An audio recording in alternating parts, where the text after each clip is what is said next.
السلام عليكم ورحمة الله وبركاته. أهلا وسهلا بكم في قناة موزي موري كروشيه.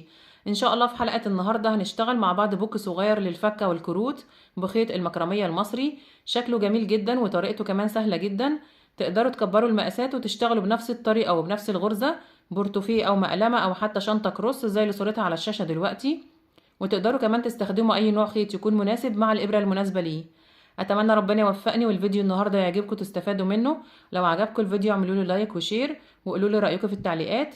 ولو لسه اول مره بتشوفوني وحابين تتابعوني يسعدني اشتراككم في القناه، فاشتركوا وفعلوا الجرس على الكل عشان يوصلكم اشعار باي فيديو جديد انا بعمله. ويلا بينا على طول نروح على الشرح ونشوف هنشتغل ازاي. انا هشتغل بخيط مكرميه مصري متوسط السمك وإبرة رقم 5 مليمتر. تقدروا تشتغلوا بأي نوع خيط يكون مناسب مع الإبرة المناسبة ليه، وتشتغلوا بنفس الطريقة اللي أنا هشتغل بيها معاكم النهاردة. وتقدروا كمان تتحكموا في المقاسات، تكبروا أو تصغروا حسب المقاسات اللي انتوا عايزينها. هبدأ بسم الله.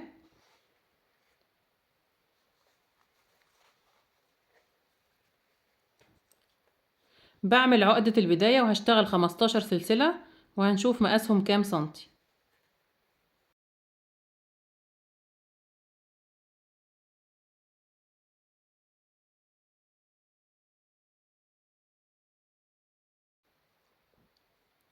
مقاسهم 12 سنتي بالظبط. بعد كده برتفع سلسلة وبحسبها ارتفاع لغرز الحشو اللي أنا هشتغلها، وبسيبها وبرجع على ال15 سلسلة اللي قبلها وبشتغل غرز حشو. معايا لفة على الإبرة، بسيب آخر سلسلة اللي هي الارتفاع وبدخل في اللي قبلها في منتصف حرف الفي تحت اللفة الخلفية، وباخد طرف الخيط بتاع البداية معايا وبشتغل عليه الجنب الأول عشان أنضفه. يبقى أنا كده هشتغل تحت طرفين من الخيط، الحلقة الخلفية لسلسلة البداية وطرف الخيط بتاع البداية. بسحب الخيط بقى معايا لفتين على الإبرة، بسحب وبطلع من اللفتين. دي طريقة غرزة الحشو. بحط علامة في أول غرزة عشان أعرف بداية السطر ونهايته، لأن هشتغل بشكل حلزوني داير ما يدور من غير ما أقفل بمنزلقة. بعد كده بكمل على كل السلاسل لحد ما أوصل عند آخر سلسلة. بدخل في منتصف حرف الفي تحت اللفة الخلفية ومعايا طرف الخيط بتاع البداية، يبقى كده طرفين، وبشتغل غرز الحشو.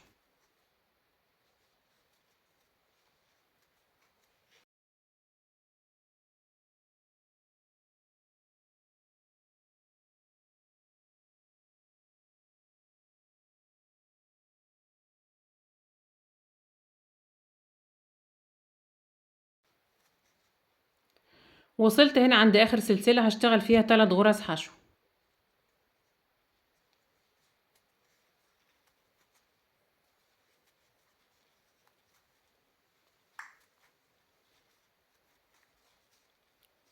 كده أنا نضفت خيط البداية، بسحبه كده عشان أريحه تحت الغرز وبقص الجزء الزيادة ده. بعد كده هرجع على الجنب التاني من سلسلة البداية واشتغل قصاد كل غرزة غرزة واحدة، وبشتغل تحت طرفين من سلسلة البداية، تحت طرفين من الخيط، الطرفين اللي انا سبتهم في سلسلة البداية.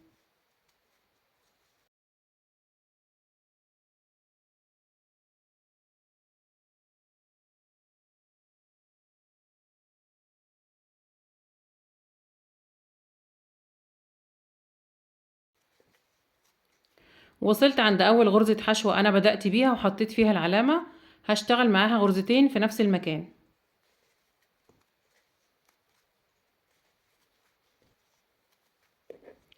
كده انا اشتغلت اول سطر 32 غرزة حشو.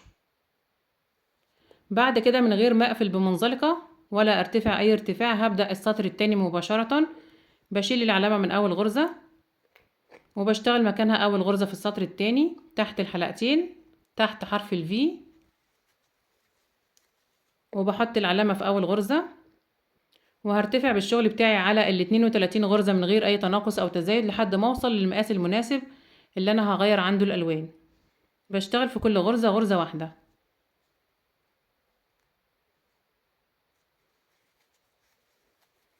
هشتغل معاكم كمان السطر التاني.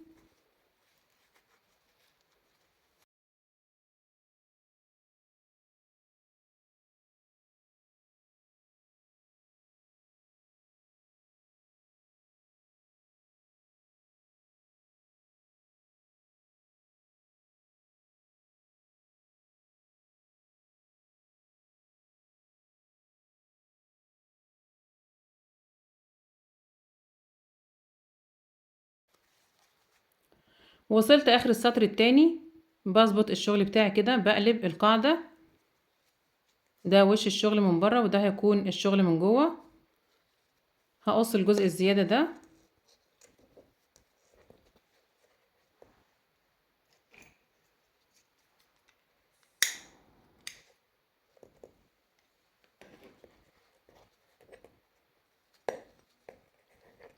بعد كده هبدأ السطر التالت مباشرة زي ما اتفقنا، من غير ما اقفل بمنزلقة ولا ارتفاع اي ارتفاع. بشيل العلامة وبدخل في اول غرزة وبشتغل اول غرزة في السطر التالت، بحط العلامة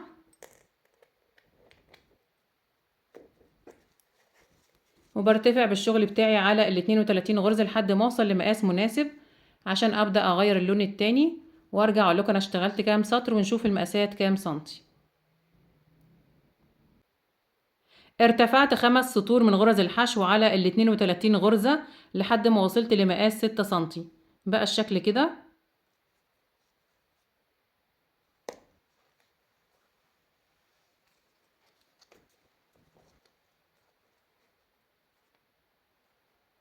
6 سنتي بالظبط. هنبدأ نبدل الألوان، هجيب اللون التاني، نخلي بالنا بسيب مسافة في بداية الخيط، المسافة دي كده، وبشيل العلامة من أول غرزة وهسحب اللون الأبيض من الغرزة الأولى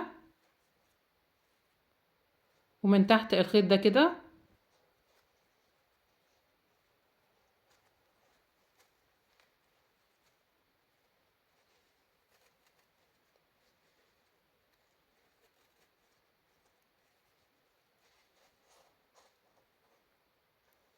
وبشتغل أول غرزة في اللون الجديد، وهاخد طرف الخيط ده معايا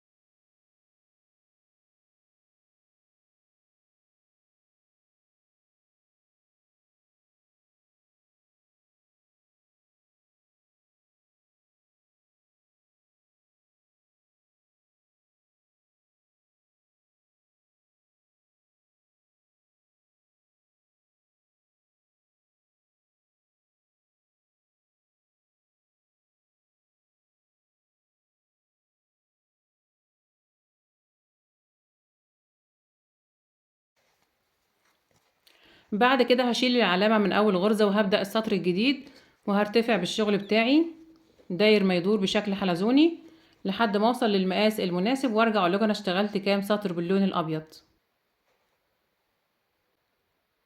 انا كده ارتفعت 7 سطور باللون الابيض لحد ما وصلت لمقاس 11 سنتي. عايزه اقول لكم ان انا قللت سطر من اللون الاول، يعني اصبح عدد السطور اللي اشتغلتها كلها 11 سطر، 4 باللون الاول و7 باللون التاني.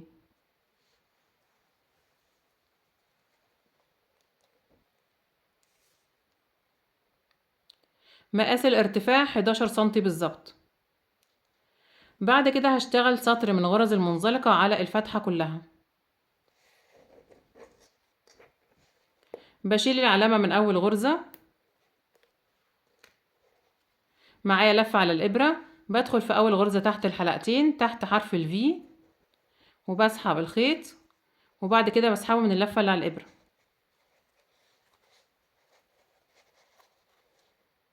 دي طريقة غرزة المنزلقة، هكرر على كل الغرز.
بعد كده هلزق العيون دي. لو مش متوفرة عندكم تقدروا تشتغلوا دايرة بالخيط الاسود، دايرة صغيرة، وتشتغلوا فيها 6 غرز حشو وتكبروها حسب المقاس اللي انتوا عايزينه.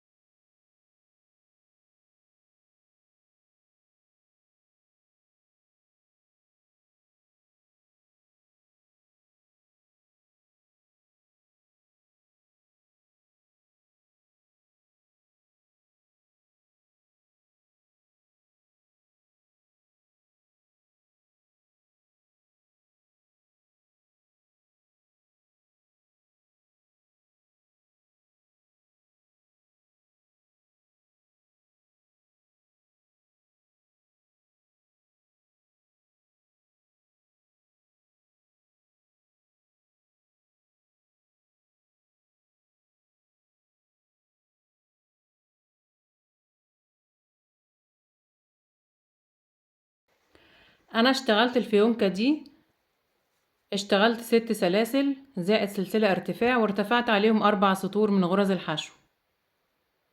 بقى الشكل كده.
بكده نكون خلصنا حلقة النهاردة.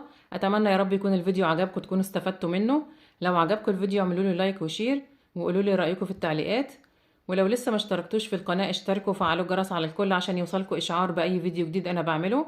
وان شاء الله نتقابل في فيديو جديد، وشكرا ليكم والسلام عليكم ورحمة الله وبركاته.